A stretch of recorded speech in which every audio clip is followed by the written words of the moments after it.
Hello friends, स्वागत है आप सभी का लिटरी माइंड के इस यूट्यूब चैनल पे। और दोस्तों, आज के इस वीडियो में हम बात करेंगे द फ्लाइंग मशीन के बारे में, जो कि काफ़ी फेमस शॉर्ट स्टोरी है, रे ब्रैडबरी के द्वारा लिखी गई है और काफ़ी डीप है। इसमें चीज़ें छुपी हुई हैं रिलेटेड टू इन्वेंशंस वगैरह आप पढ़ोगे, लेकिन इससे भी काफ़ी डीप चीज़ें इसमें हैं। मैं वो इन बिटवीन द स्टोरी में आपको ये सारी चीज़ें बताऊँगा। बट द फ्लाइंग मशीन, इससे आप समझते क्या हो, टाइटल क्या शो कर रहा है, कहीं ना कहीं एक मशीन के बारे में बात करेंगे जो कि उड़ती हुई होगी। और यहाँ पे पिक जो है चाइना की है, तो कहीं ना कहीं रिलेटेड टू समथिंग चाइना भी होगा। तो जी हाँ, बिल्कुल सही समझ रहे हो आप ये सारी चीज़ें। पहले एक बार कैरेक्टर्स पे और फोकस कर लेते हैं। आइए एक बार देख लेते हैं कैरेक्टर्स अपने। कैरेक्टर्स इसमें आपको मिलेगा, मेन एक जो है एम्परर मिलेगा, युआन नेम से जो है डिनोट किया गया है। इसके बाद एक फ्लायर मतलब जो इस इंसान जो है उसको उड़ा रहा था, एक कुछ इन्वेंशन करिए, एक चीज़ को उड़ा रहा था, वो वही उसी को फ्लायर बोला गया है। सर्वेंट किसका सर्वेंट? एम्परर का एक सर्वेंट था जिसने सबसे पहली बार फ्लायर को देखा होता है उड़ता हुआ, ठीक है, कि ये हवा में उड़ रहा है। और फिर ये एम्परर के ही आर्मीज होते हैं। चलिए आ जाते हैं, प्लॉट की बात करते हैं। बट प्लॉट को स्टार्ट करने से पहले मैं ये कह रहा था ना, थोड़ा सा मैं बता दूं आप लोगों को, बैकग्राउंड दे दूं। देखिए, जो ये अगर मैं बात करूं इस स्टोरी की, तो ये स्टोरी उस टाइम की चीज़ें शो करेगा जब नॉर्मली कोई इंसान उड़ नहीं सकता था। और पहली बार कोई अगर ऐसी मान लीजिए कोई चीज़ बना देता है, उड़ने वाली चीज़, तो उस चीज़ को कैसे देखा जाता है सोसाइटी में, इस चीज़ के बारे में बात करेंगे। ये सारी चीज़ें होंगी इसमें।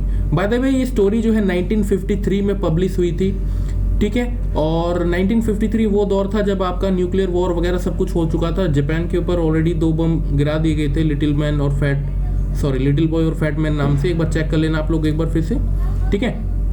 तो ये वो दौर था 1953 का, जहाँ पे न्यूक्लियर वेपन का जो आविष्कार था, इन्वेंशन था, वो काफ़ी खतरनाक साबित हुआ था पूरे वर्ल्ड के लिए। तो कहीं ना कहीं इसी चीज़ को आपको ध्यान में रखना है, और उसके बाद हम जो है स्टोरी स्टार्ट कर देते हैं। Now in the year AD 400, मतलब 400 AD पहले की बात है, मतलब उस टाइम की बात है, 400 AD की बात है। एक एम्परर था युआन नाम का, वो ग्रेट वॉल ऑफ चाइना पे जो है रूल करता था। काफ़ी ग्रीन वादियाँ थी, वो जो है उनमें राज किया करता था। वो उसको अपनी क्रिएशन मानता था कि मेरे बदौलत जो है ये सारी चीज़ें, जो खुशखुशाल किसान है, खेती करता हुआ जा रहा है, बच्चे खेल रहे हैं, सभी हंसी खुशी से जी रहे हैं, ये मेरी बदौलत है, ये सारे मेरी क्रिएशन है, ठीक है। और इसकी चाबी सिर्फ मेरे पास है, मेरा जब मन करेगा मैं इनको कुछ भी करवा सकता हूँ। ये इसका कहने का मतलब किसका था? ये राजा का था। मतलब he doesn't have any kind of fear for losing is rain, right. Rain मतलब बारिश वाला रेन नहीं, REIGN, शासनकाल, ठीक है। Okay, got it. सबसे पहली बार क्या होता है कि जब एक बार राजा चाय वाय पी रहा होता है, अपने गार्डन में टहल रहा होता है, तो इसी बीच में जो एक सर्वेंट आ जाता है। सर्वेंट कहता है, महाराज मैंने कुछ देखा। तो मतलब इसी बीच में फिर ये इनके बीच में चलती, क्या देखा तुमने? क्या सूरज उगता हुआ देखा? क्या तुमने हसीन वादियां देखी? क्या तुमने जो है ग्रीन वादियां देखी? तुमने क्या नीला समुद्र देखा? ये राजा बोलता है कि तुमने ये सब देखा क्या? ये तो मैं रोज ही देखता हूँ, ये तो सारी क्रिएशन है, इसमें कुछ है क्या? मतलब वो गैसिंग करता है इन चीज़ों की। तो फिर ये जो आपका ये नाम होता है, ये सर्वेंट जो होता है, वो कहता है नहीं महाराज, ऐसा नहीं, मैंने एक आदमी को देखा, एक पेपर का कुछ ड्रैगन सा था, वो उड़ रहा था ऊपर। तो राजा कहता है, अच्छा उड़ रहा था, हाउ इज दैट पॉसिबल? कैसे पॉसिबल है? ये तो संभव सा नहीं है, चलो दिखाओ मेरे को, तब मैं मानूंगा।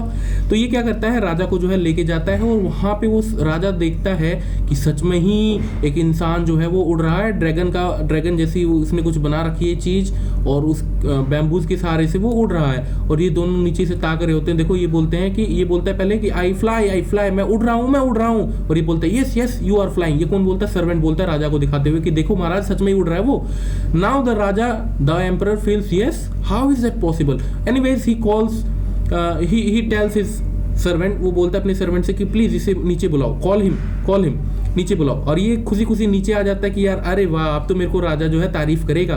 बट एनीवेज फ्रेंड्स, बहुत ही बुरा होता है इसके साथ। जैसे ही राजा इसको नीचे बुलाता है, उसके बाद इससे पूछता है कि ये बताओ, तुम्हें देखा किसने? तुम्हें उड़ता हुआ किसने देखा है? देखो यहाँ पे नीचे बुलाता है, call him down to me, ठीक है। उसके बाद ये पूछता है कि इसको उड़ते हुए किसने देखा? तो ये सर्वेंट जो होता है वो बोलता है मैंने देखा है, आपने देखा है, और एक किसान ने देखा है। तो कहता कोई बात नहीं, चलो। उसके बाद क्या करता है, ये जैसे नीचे आ जाता है, तो इसको ना अपने आर्मीज को बोल देता है राजा कि इस इंसान को पकड़ लो, एग्जीक्यूशनर्स को बुलाता है, इसको बोलता है पकड़ लेते हैं इसके गार्ड, इसको, ये जो उड़ा रहा होता है उस ड्रैगन टाइप की चीज़ को, इन्वेंशन को। लोग जो है, मतलब ये जो फ्लायर जो है वो चौंक जाता है कि यार ये मैंने इतनी बढ़िया इन्वेंशन करी, मेरे को क्यों पकड़ रहा है मेरा राजा, और मुझे एग्जीक्यूट क्यों कर रहा है, मारने की धमकी दी जाती है, मारने की धमकी क्या, मरवाने की जो है बात कही जाती है। और अपने गार्ड्स को ये बोल देता है राजा कि जो इसकी इन्वेंशन है और ये इन दोनों को जला दो और एक दफना दो, ठीक है, इसकी एसिस को जो है दफना दो, इसकी राख को, जो बॉडी बचेगी जलने के बाद जो राख बचेगी उसे दफना दो। तो अब राजा पूछता है, मतलब जब ये एग्जीक्यूट करवा दिया जाता है तो फिर ये ना इसका सर्वेंट जो होता है वो बिल्कुल दुखी होता है। तो वो पूछता है महाराज आपने ऐसा क्यों किया, इसने इतना बढ़िया इन्वेंशन किया था। तो ये बोलता है, मतलब उससे पहले ही रिवील करता है, देखो मैं क्यों ऐसा कर रहा हूँ, मैं इसका रीज़न क्या है कि सबसे पहली बात तो ये है, मान लो मैं ग्रेट वॉल ऑफ चाइना पे इधर रूल कर रहा हूँ। ये ग्रेट वॉल ऑफ चाइना इसलिए बनाई गई है ताकि कोई बाहर से अटैक ना कर पाए। लेकिन अगर ऐसी इन्वेंशंस होती है और कोई उड़ते उड़ते कोई बड़ा पत्थर या फिर कोई बम कुछ भी मतलब गिरा के चला जाता है, तो इससे क्या होगा, काफ़ी लोग जो है मर जाएंगे, ठीक है। तो इसी बीच जो है एक ये डायलॉग बोलता है, मैं दिखा देता हूँ आप लोगों को एक बार। ये रही वो लाइन कि what is the life of one man against those of a millions other, मतलब अगर एक इंसान की जान लेनी पड़ी लाखों करोड़ों लोगों को बचाने के लिए तो इसमें क्या बुराई है, ये बात बोलता है, ठीक है। और उस इंसान को फिर मरवा दिया जाता है, लेकिन मरने से पहले ना वो बहुत गुहार लगाता है कि मुझे छोड़ दो, क्या गलती है मेरी, ठीक है। वो बार बार कहता है कि छोड़ दो, लेकिन उसे छोड़ा नहीं जाता, फाइनली उसे मार ही दिया जाता है। और उसका रीज़न तो बता ही दिया मैंने आप लोगों को क्यों ऐसा किया गया राजाओं के द्वारा। उसे डर था कहीं ना कहीं कोई फिर आगे जाके जो आक्रमण ना कर ले, इसका गलत फ़ायदा ना उठा ले। तो कहीं ना कहीं स्टोरी में एक सेंसरशिप की जो है बात उठ रही है कि साइंटिफिक इन्वेंशंस जो होते हैं क्या उन्हें रोका जाना चाहिए।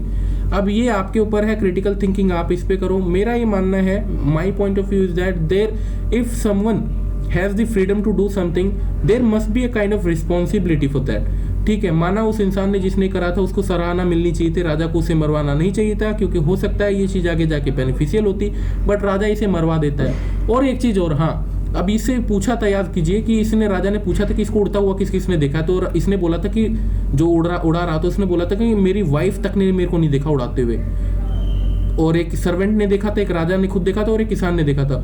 तो इन सबको बोल दिया जाता है राजा के द्वारा, देखो मैंने इसको तो मरवा दिया, अब तुम दोनों के हाथ में है कि तुम दोनों को बचना है कि क्या करना है। तुम दोनों सिंपल सा ये सोच लो कि मैंने एक सपना देखा और इसे भूल जाओ। तो फाइनली इस टाइप से जो है राजा इसको मरवा देता है। तो दोस्तों यहाँ पे स्टोरी तो हो जाती है खत्म, बट मेन पॉइंट जो है मैंने जो आप लोगों के बीच में शेयर करने को कहा है वो है सेंसरशिप का। किसका?